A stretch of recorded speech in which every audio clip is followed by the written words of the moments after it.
today's Chat with Pat, isn't it, Chat? Yeah. Yeah, today we have with us someone you've heard on this show in the morning, and you've also heard on The Virtuous Life if you've listened to it, Dr. Michael Pakaluk, and he is from the Bush Business School at the Catholic University. But today we're talking to him about probably a more personal story, and it came out in the National Catholic Register that we're going to be talking about Block Mom, Harvard grad, pro-life activist, and saint. Maybe, question mark. Vatican says cause for Ruth Pakaluk can move forward. Welcome, Michael. How are you doing today? Hey, Pat. Good morning. Oh, my gosh. This is exciting. I read the story. There is so much packed in here. But one of the things that caught my eye is when your wife died, you had in your mind that she might be a saint someday.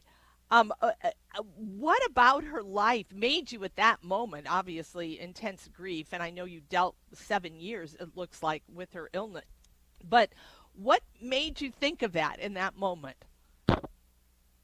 Well, it's not something I thought of in that moment. I had been thinking about that for years, frankly. Yeah, I mean, when really? you live with somebody, you see them pretty close up. And, most people have a double life. They're very polite and smiling and cheerful outside the house, and then inside the house, they snap and they're nasty and they get into arguments and so on. It was especially teenagers.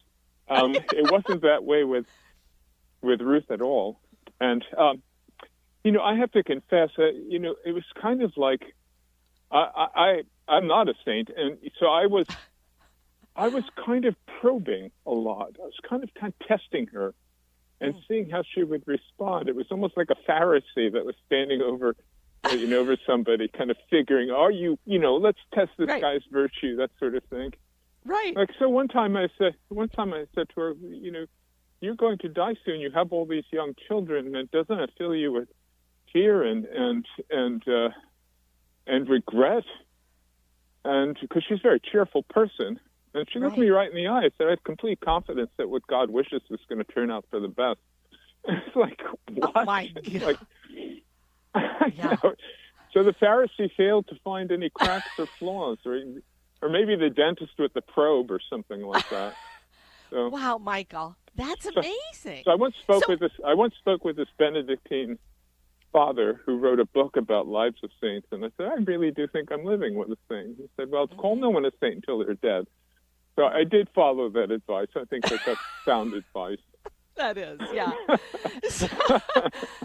So tell me, because obviously when you met in college, this was not that her personality wasn't a nice personality. Obviously, you were attracted to her, so something attracted you to her. But there was a spiritual conversion that took place over this time. How did that all come to be? Well, I don't want to paper anything over, and I have a pretty long book that I'm working on now that describes those years in a lot of detail. And I think one of the astonishing things about her is that in a 20-year period from when she was an undergraduate to when she died, there's a remarkable conversion there. I mean, I want to say she's very strong-willed, very, very proud, very fleshly person. Somebody who used her womanly attraction to kind of grind up men and step over them. And she turned into a very different person. And a lot of it took place when she gave birth around the time that she converted to Catholicism. But then, again, you get diagnosed with a disease, and then it metastasizes, and it's fatal. So each of these steps was the occasion. We know there are occasions for conversion. We don't always take up those occasions to convert, but I think she did. And so she became more and more impressively, so that's part of the reason for my Pharisaical attitude, because I kind of knew her when she was a pagan. So, is the pagan still in there somewhere? Yeah, exactly. Oh, my. So Michael, how did this cause of sainthood? Because if I'm correct, right, she has already been named servant of God. Is that correct? There's some dispute going on. One canon lawyer I spoke to said only when the cause is officially open, but the letter from the Vatican used the title servant of God. So a lot of people think, well, it's the nihil obstat, which is the crucial step. So I think if the Vatican's calling her servant of God, then I can probably call her servant of God. But when she died, a lot of people likened her to, at that time, Joan of Arc, Thomas More, Teresa of Avila. These were kind of natural comparisons that people made. They didn't think they were stretching or anything like that to say it.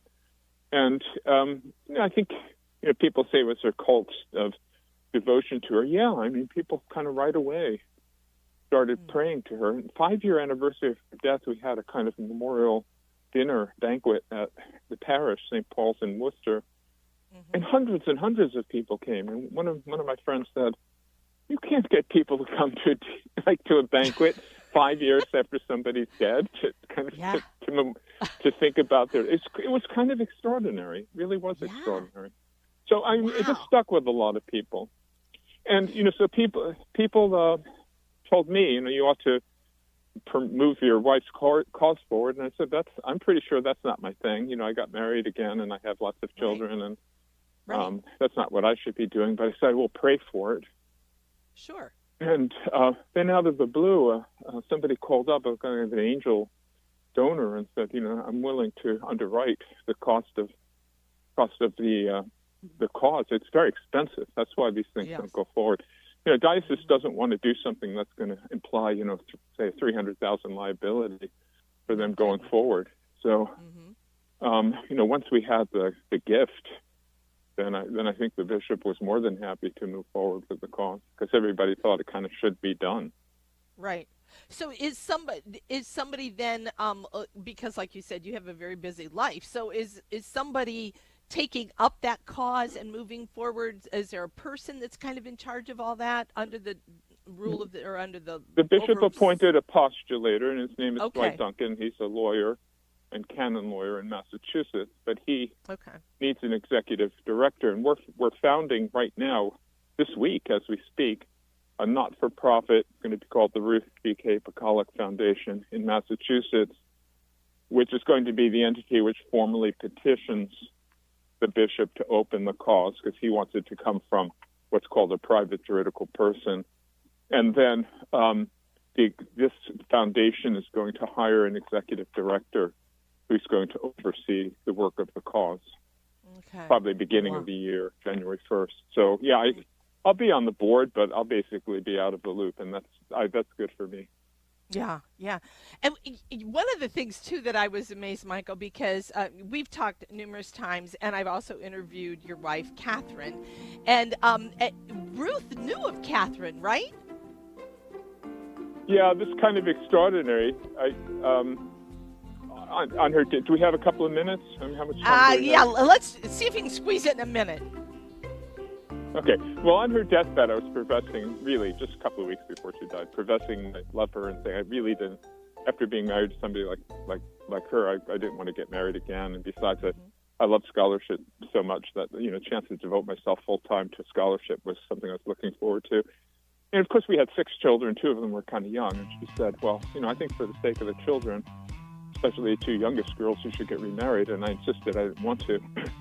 And then she said to me, I find it interesting, Catherine Hardy has just moved to Cambridge to begin graduate studies at Harvard, because I've long thought that she would make a good wife for you, and now that I'm dying, she moves into town. That seemed to confirm her thought.